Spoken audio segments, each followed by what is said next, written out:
Meus amados irmãos, a paz do Senhor seja convosco. Bem-vindo a mais uma pré-aula das lições da Escola Bíblica Dominical. Estamos estudando nesse terceiro trimestre sobre o plano de Deus para Israel em meio à infidelidade da nação. Hoje nós vamos dar continuidade com a lição de número 4, que traz o título Elias e os profetas de Baal e de Azera. A leitura bíblica está em 1 Reis, capítulo 18 e o capítulo de número 19. Na aula passada, nós estudamos a respeito da impiedade de Acabe, aonde ele entra por um caminho perverso, se rende a uma divindade chamada Baal, aonde há uma perseguição aos profetas de Deus. É implantado no Reino do Norte, em Israel, a feitiçaria, a prostituição, a idolatria, ela é institucionalizada. Então, Deus, ele levanta o profeta Elias e mostra que ele é o Senhor do céu, é o Senhor da terra, que ele é o verdadeiro Deus, aonde Elias vai até Acabe e leva uma sentença sobre a nação por se curvar a Baal em vez de se render a Deus, aonde haveria do céu ser fechado, que não haveria chuva, não haveria orvalho, a não ser quando Deus novamente voltasse a derramar a chuva sobre a terra. Diante desse tempo de escassez, nós vamos ver que Acabe não se rende, Acabe não retorna ao Senhor. Então aquilo que Deus trouxe como um juízo para levar a nação ao retorno, ao arrependimento, isso não ocorre. Eles não se curvam perante Deus. E agora, Acabe, quando ele encontra com Elias novamente, ele fala que tudo aquilo é fruto, né? Ali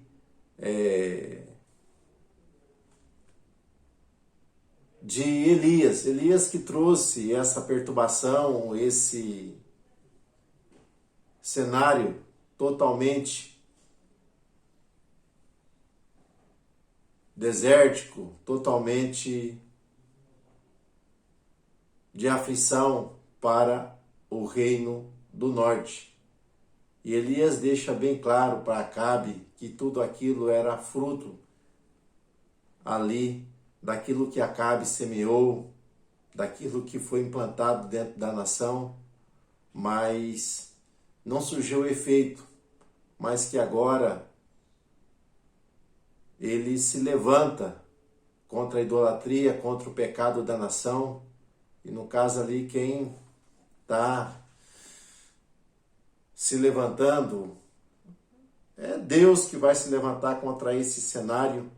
E Elias não se amedronta em confrontar o pecado, a idolatria da nação. E ele chama ali Acabe a convocar toda a nação, todo o povo, para um desafio que o Deus verdadeiro ele haveria de se revelar através do fogo. Então Elias ele exorta ao povo para que não cocheasse o que em dois pensamentos. Nós vamos ver que quando o coração, a mente, ela não dá lugar a Deus, o homem ele se apega à idolatria, ao engano, à mentira. E foi isso que ocorreu com a nação. Houve o que? Essa apostasia, esse desvio dos caminhos do Senhor. Então o propósito de Elias é lançar um desafio para que o povo não cocheie em dois pensamentos. Quando Elias ele exorta o povo dizendo, vocês não podem ficar cocheando em dois pensamentos, nós vamos ver que o povo ele fica apático, fica mudo, não responde. E quando não há o verdadeiro ensino, não há a busca a Deus, a adoração a Deus, nós vamos ver que Deus permite, né, que a pessoa ela seja alcançada pelo engano, alcançada pelo erro. E foi isso que aconteceu, meus irmãos. Quando, né, o homem ele não busca a Deus, ele não se envolve com Deus, ele abre as portas, né, para tudo aquilo que é pecaminoso, para tudo aquilo que não leva a uma comunhão com Deus. Então o povo entra no caminho da idolatria, e nós vamos ver quando se fala em idolatria, idolatria é tudo aquilo que ocupa o lugar de Deus. Então não é somente imagem de escultura. O ídolo pode ser coisas, pode ser pessoas, da qual a pessoa se apega e ali preenche o lugar de Deus na vida dele ou na vida dela. Então não é necessariamente algo físico. E Elias lança esse desafio, né, com o propósito de novamente despertar o povo ao retorno a Deus. E o que nós vamos ver nesse desafio, meus irmãos, Elias sabia quem era Deus e não precisava lançar esse desafio. Mas esse desafio é para provar para o povo que só existe o único Deus. Lá em Êxodo capítulo 20, Deus já havia estabelecido para a nação que não terás outros deuses diante de mim. Só que infelizmente a nação, o reino do norte, aqui governado por Acabe, acaba entrando nessa vereda da idolatria, da injustiça, da impiedade. E nós vamos ver que esse desafio ele é aceito pelos profetas de Azera e pelos profetas de Baal. Então os Balaíns eles vão se reunir. Interessante, né, que vai dizer em Romanos, né, quando a pessoa não se rende a Deus, quando a pessoa não se curva ao Senhor, Deus o entrega, né, à mentira, ao engano. Então, quando ele lança esse desafio, esses 850 profetas, né, eles estão acreditando que essa divindade Baal, ela responderia por meio do fogo, né? Interessante que o povo fica cocheando em dois pensamentos, não sabe se rende a Deus ou se rende a Baal, né? Embora eles não querem compromisso com a lei de Deus. E esses profetas, né? Elias manda preparar ali 2 animais para que seja oferecido, né, ao Deus vivo, ao Deus verdadeiro, e seja oferecido também a essa divindade chamada Baal. E o texto bíblico vai falar para nós que quando se reúne todo o povo, e esses profetas vão se reunir ali no Monte Carmelo, e eles vão ficar da manhã ao meio-dia clamando a essa divindade, para que o fogo do céu venha cair, vem estar buscando. Eles vão até se autoflagelar, eles vão se cortarem, derramar o seu próprio sangue. E quando chega ao meio-dia ali, já a hora da oferenda dos manjares lá no templo, lá em Jerusalém, nós vamos ver que eles estão desanimados, eles estão ali já não tendo mais fôlego, disposição para estar clamando. Então, de manhã até o meio-dia, então nós vamos ver que eles clamam e nada acontece. Mas Elias até zomba deles nesse sentido, mas agora ele fala, olha, agora é minha vez de buscar o Deus eterno, buscar o Deus Todo-Poderoso. E quando Elias começa agora a sua oferta, a oferecer ali algo para Deus, nós vamos ver que ele primeiramente, ele repara o que? O altar que estava quebrado. Então, altar quebrado, Deus não se manifesta. Altar quebrado, não há comunhão com Deus. Então, o altar precisava ser restaurado. E quando há a restauração do altar, a restauração do nosso coração, a restauração do nosso compromisso para com Deus, certamente Deus se manifesta em nosso favor, se manifesta em nossa vida. Então ele restaura o altar, e esse altar que ele restaura, ele é feito com 12 pedras amontoadas, que traz ali a lembrança à nação, a lembrança às tribos, que quem levantou a nação foi Deus. Foi Deus que deu a terra, foi Deus que estabeleceu eles ali naquele local. Então era Deus que deveria ser adorado, ser reverenciado, ser dado a ele a glória. Infelizmente a glória estava sendo dada aos Balaíns. E Elias, ele restaura o altar, ele vai sacrificar o animal, vai cortar em 2 partes, colocar ali no altar e vai derramar 12 cântaros de águas. Por 3 vezes ele vai derramar ali a água sobre o holocausto, sobre o altar, e vai até escorrer sobre ali o rego que havia em volta do altar ali. Então ele molha bem o altar. Então o altar precisava ser purificado. E assim somos nós, meus irmãos. Nós precisamos a cada dia estarmos sendo, purificado pela manifestação do Espírito, pela santificação da palavra em nossas vidas. E quando ele restaura o altar, ele purifica o altar, nós vamos ver que Elias agora vai clamar. Então, diferente dos profetas de Baal, que clamaram que a manhã toda, mas nós vamos ver que não havia possibilidade de resposta por parte de Baal, porque só existe um único Deus, só existe um Deus todo-poderoso.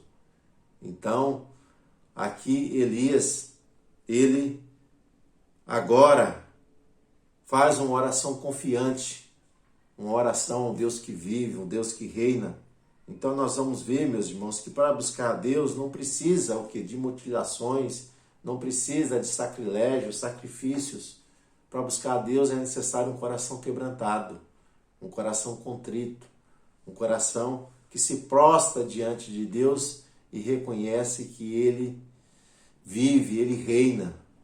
Então Elias, quando ele começa a clamar a Deus, ele começa a clamar a Deus, trazendo ali a lembrança, dos Deus dos patriarcas, Deus de Abraão, Deus de Isaac, Deus de Jacó.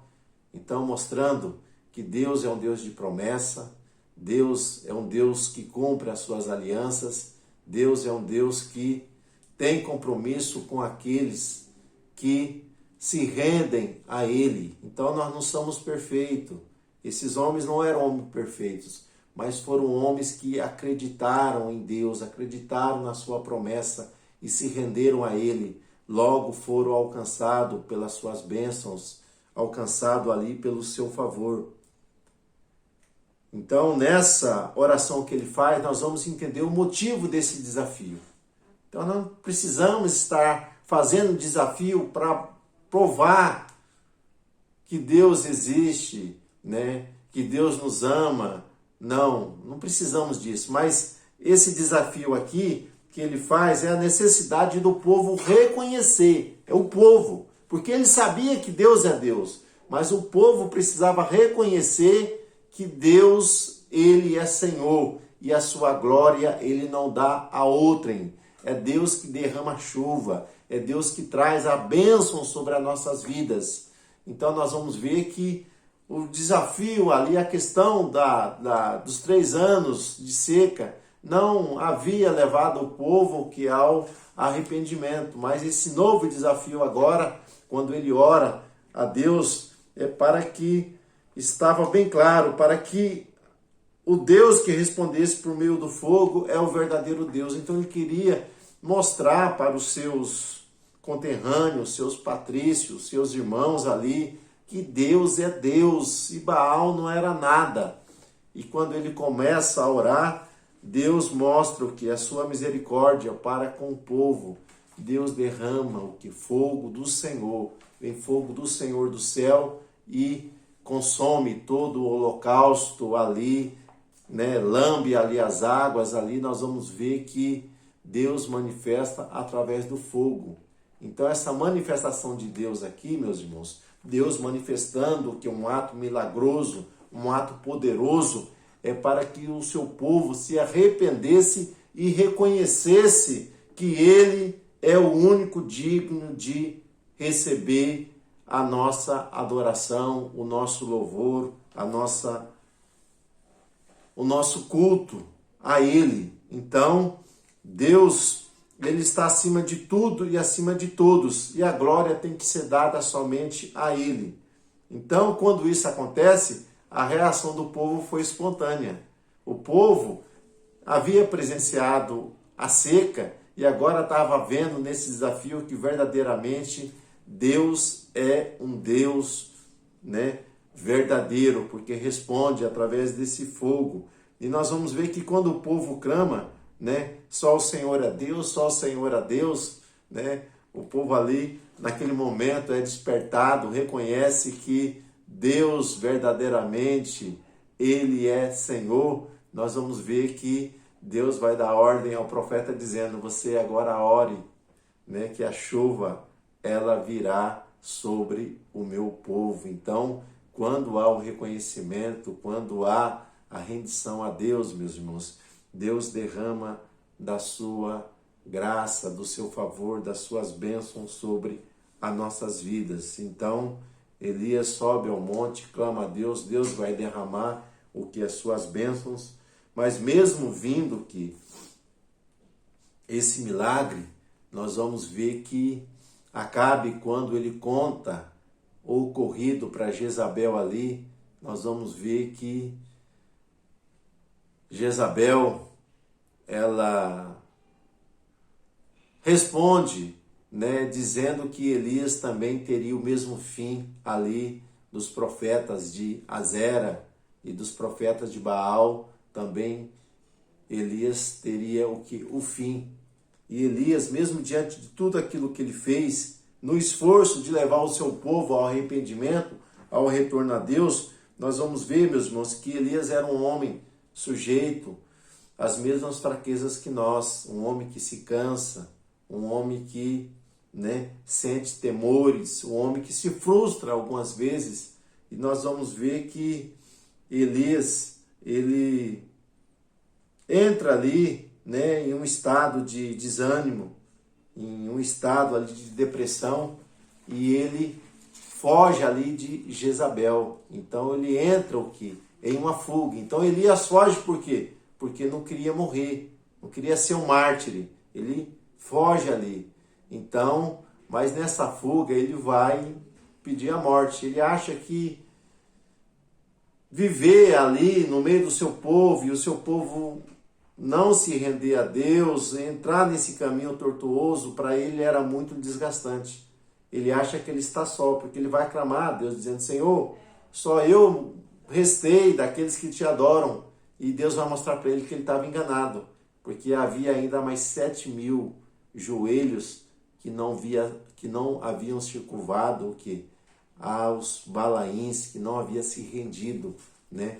Mas que estavam sendo fiéis a Deus. E Deus vai ali dar força para ele, para que ele venha continuar. Deus vai enviar um anjo, o anjo vai dar a ele o que é água, vai dar a ele ali o alimento, vai dar a ele o pão, para que ele, né, se levante, para que ele redobre o ânimo. Nós vamos ver que ele tem um ânimo redobrado. Então, Deus, ele mostra o seu cuidado para com o profeta, o seu cuidado ali para com o seu mensageiro, né? Aonde ele é restabelecido e ele vai caminhar 40 dias e 40 noites, vai chegar até o monte Horebe. E quando ele chega ao monte Horebe, o monte de Deus, nós vamos ver que Deus ali restabelece ali a sua fé, a sua comunhão e dá a ele o que? Uma nova missão, para que ele ungisse, né, a Azael como rei da Síria, Jeú como rei de Israel e a Eliseu como o seu sucessor. Então, Deus é um Deus de graça, é um Deus de favor. E nós temos aqui, meus irmãos, Elias foi um homem, né, que foi fiel a Deus e que se levanta contra o pecado, se levanta contra aquela situação ali perversa que a nação estava andando. E nós não podemos perder o ânimo diante das dificuldades, das injustiças, mas precisamos colocar na brecha para que também Deus possa nos usar, Deus possa operar através das nossas vidas, para que outras vidas venham ser edificadas e venham ser também abençoadas pela graça e pelo favor de Deus. Então, se Deus assim nos permitir, domingo eu te espero ali na nossa classe ali na IBD, para que a gente possa estudar essa lição aqui de uma maneira um pouco mais profunda. Então, que você tenha uma boa noite, que você tenha aí uma semana abençoada. E Deus permitindo, eu te aguardo num próximo encontro. Você pode se inscrever no nosso canal, que o YouTube vai estar te notificando aí diante da sua inscrição. E você também pode deixar o seu joinha aí para contribuir no nosso canal. Então, fique na paz de Deus e também do seu Filho amado Jesus Cristo.